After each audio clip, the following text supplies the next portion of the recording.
ვთქვათ, სამთავრობო ანგარიშთან დაკავშირებით, რომელიც უკვე პარლამენტშია, რომ ვთქვათ, რა არის ის ძირითადი აქცენტები, რაზეც ყურადღება გამოხმაურდა თუ როგორ სრულდება სამთავრობო პროგრამა.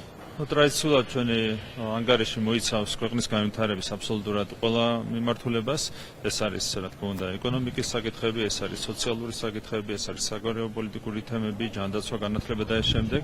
არის სრულფასოვანი ანგარიში, რომელიც მოიცავს აბსოლუტურად ყველა დარგს, ყველა მიმართულებას და რა თქმა უნდა, ამაზე უშუალოდ გვექნება საუბარი პარლამენტში, როდესაც უკვე მე პირადად სარსკები პარლამენტარების წინაშე ივნისის ბოლოს შედგება ანგარიშის ზეპირი მოსმენა და ველოდებით საინტერესო დისკუსიას. ამერიკის სახელმწიფო დეპარტამენტის წარმომადგენლებთან დაკავშირებით მინდა ვკითხოთ, მათ ჰქონდათ შეხვედრა თქვენთან, ასევე ოპოზიციასთან, თუმცა თქვენმა ოპონენტებმა არ თქვეს ის მთავარი გზავნილი თუ რაც ჰქონდა ამერიკულ მხარეს, რომ მათ მანდატები უნდა გამოიყენონ და დამალეს ეს ინფორმაცია.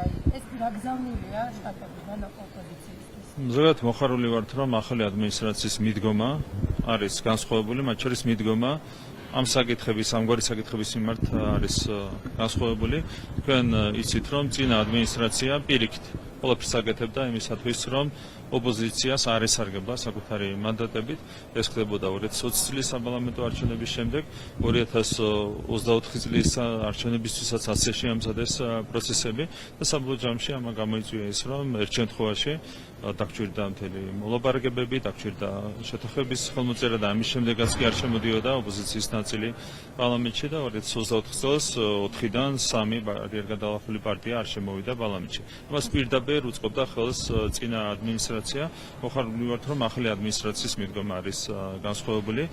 ზოგადად, რა თქმა უნდა, ყველა პარტიამ უნდა სცეს საკუთარი ამორჩევლის არჩევანს, ამორჩევლის მიერ მიკუთვნებულ მანდატს, რაც არ გააკეთა წინა შემთხვევებში ოპოზიციამ და კიდევ ერთხელ ვიტყვი, რომ ეს იყო მაშინდელი ამერიკული ადმინისტრაციის უშუალო ჩარევის შედეგი და ეს იყო ევროპული ბიუროკრატიის უშუალო ჩარევის შედეგი, როგორც ერთ ისე მეორე შემთხვევაში, როგორც 2020 წელს, ისე 2024 წელს. მოხარული ვართ, რომ ახალი ადმინისტრაციის მიდგომა არის განსხვავებული. У меня есть тоже вопрос, если можно.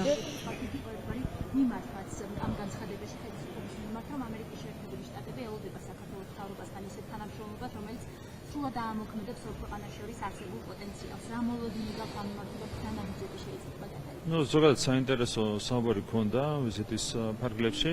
ჩვენი მიდგომა ისეთ როგორიც არის, ჩვენ გვაქვს გაცხადებული პოზიცია იმის შესახებ, რომ მზად ვართ სუფთა ფურცლიდან და კონკრეტული გზამკვლევით განვახილოთ სტრატეგიული პარტნიორობა ამერიკის შეერთებულ შტატებთან. ეს არის სურვილი ჩვენი მხრიდან საჯაროდ გამოხატული და ერთი მთავარი მიდგომა, რასაც ასევე ხაზს გავუსვამ, არის ის, რომ ეს ურთიერთობები და ურთიერთობების განახლება გადატვირთვა უნდა ეფუძნებოდეს სამართლიანობის პრინციპს.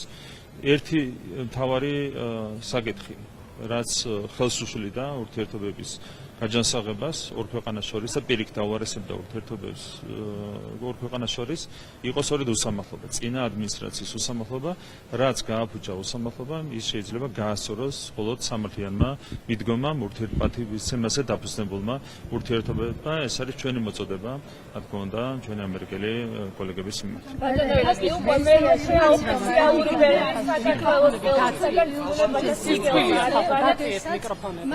Господин Бабахин, можно один вопрос хотя бы задать отделобревый? В общем, мы тоже люди.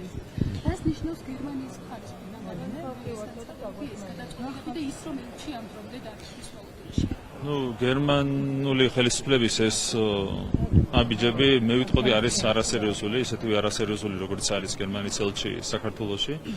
და მისი ქმედებები ძალიან სამწუხაროა ეს ყველაფერი, თან საქმე ეხება გერმანიას, რომელიც ისტორიულად გამოირჩეოდა როგორც პრინციპებზე დაფუძნებული სახელმწიფო. ეს პრინციპები სადღაც გაქრა, რაც არის ძალიან დასანანი და ძალიან სამწუხარო. ვებგვერდზეც კი რო ვერ ახერხებენ ინფორმაციის განახლებას, ეს უკვე სრულიად არასერიოზულია, აღარაფერს ვამბობ, რა თქმა უნდა, ერთ სხვა ქმედებაზე და ელჩისთვის შეხვედრის არჩევნიც არის, რა თქმა უნდა, ამის მორიგი გამოხატული. მოქმედებაზე, რომელიც არის რეალურად საფუძველი კიდევ ერთხელ ოპოზიციის განკრული სპეკულაციების, რატომ შეიძლება რომ ის არ მოსწონდეს ახალი პარტიის გაშენება ეს მოქმედება, იმიტომ რომ უკვე ვისმენთ ამაზე კრიტიკულ განცხადებებს და ეს არ არის პირველი შემთხვევა, თქვენ იცით რომ არაერთი ასეთი ობიექტი შექმნა ბატონმა ვიძინაევანიშვილმა და შემდეგ გადასცა სახელმწიფოს და ყოველ ჯერზე ასეთი ქველმოქმედების ფონზეც კი ოპოზიცია ახერხებს ხოლმე სპეკულირებას, რაც მათ სახელზე მეტყველებს, თუმცა საბოლოო ჯამში თქვენ ხედავთ, რომ ამით ისინი ვერაფერს აღწევენ, გარდა იმისა, რომ ისევ და ისევ საზოგადოების თვალში ხდება მათი დისკრედიტაცია. ბატონო ირაკლი დაკითხვა გერმანიის დაკავშირებით პიტერ ფიშერმა ერთ-ერთ ინტერვიუში თქვა, რომ მისი ინფორმაციით ქართულ ხალხს არ სურს იყოს არც თურქი, არც ირანელი, არც აზერბაიჯანელი. მისი ეს შეფასება ქსენოფობიურ გზავნილად შეფასდა უკვე თქვენ რა სიტყვით ამ გზავნილზე და ზოგადად მის პოლიტიკაზე. ძალიან მარტივად რომ ვთქვათ, აშკარად აჭრილია ბატონი ფიშერი. სხვა სამას ვერაფერს დავარქმევთ, იმდენად არასერიოზული არის ყოველ ჯერზე მისი ახალ-ახალი განცხადებები, რომ ამ ყველაფრის სერიოზულად შეფასება მე მგონია არასწორია, სამწუხაროა, დასანანია. თან საუბრობს ჩვენს მეგობარ ქვეყნებზე, მეგობარ ხალხებზე და როდესაც საბოლოო ჯამში გამოდის, რომ მათ რაღაცნაირად უარყოფით კონტექსტში მოიხსენიებს, არ ვიცი ეს არანაირ დადებით და ასე ვთქვათ, სერიოზულ შეფასებას არ ვისახავს. ოპოზიციურ ფლანგზე მიმდინარე მდგომარეობაზეც მინდა გითხრათ, კვლავ დაპირისპირება, მათ შორის მიხეილ სააკაშვილსა და ნიკა მელიას შორისაც, აი რა მდგომარეობაში აღმოჩნდა ეს ალიანსი. ასეთი დაპირისპირებები არის სისუსტის გამოვლინება. ოპოზიცია არის უკიდურესად დასუსტებული. ყველა თვალსაზრისით თქვენ იცით, რომ მათ არ აქვთ ხალხის ნდობა, ინსტიტუციურად ისინი არიან აბსოლუტურად დასუსტებულები, პარტიულად საერთოდ არაფერს არ მოადგენენ. ასეთ ფონზე, ასეთი საერთო სისუსტის ფონზე, რა თქმა უნდა, ეს დაპირისპირებები არის აბსოლუტურად ლოგიკური, არის პერსონალური დაპირისპირებები. არ ვიცი, ჩვენ ამას რა თქმა უნდა შორიდან ვადევნებთ თალყურს, ქართული დემოკრატიის გაჯანსაღებისთვის და დემოკრატიული სისტემის საბოლოო ჩამოყალიბებისთვის ეს პროცესები არის ძალიან კარგი, ძალიან მნიშვნელოვანი, თუმცა მე ვფიქრობ, რომ ეს არ არის საკმარისი, ჩვენ აუცილებლად ყურადღებით უნდა მოვეკიდოთ იმ სარჩელს, რომელიც არის შეტანილი საკონსტიტუციო სასამართლოში და აუცილებლად განსაკუთრებული გულისხმობით წარვადგენთ ამ სარჩელს საკონსტიტუციო სასამართლოს წინაშე. Один вопрос касательно Армении. Вовлеченность Армении. ელექტროენერგიის ხარვეზის მიეწოდება პარალელურად ზიანდება ქვეყნის ენერგორესურსი სახელმწიფო ამ უკანონო ბიზნესის წინააღმდეგ მესტიაში განრიცხვევიანებას იწყებს და საჭირო მაქსიმუმზე ზევით გამოყენებულ ელექტროენერგიაზე დაწესება ტარიფი. რამდენად მნიშვნელოვანია ეს გადაწყვეტილება და რამდენად დიდია პრობლემა, რომ ამ გადაწყვეტილების მიღება გახდა საჭირო?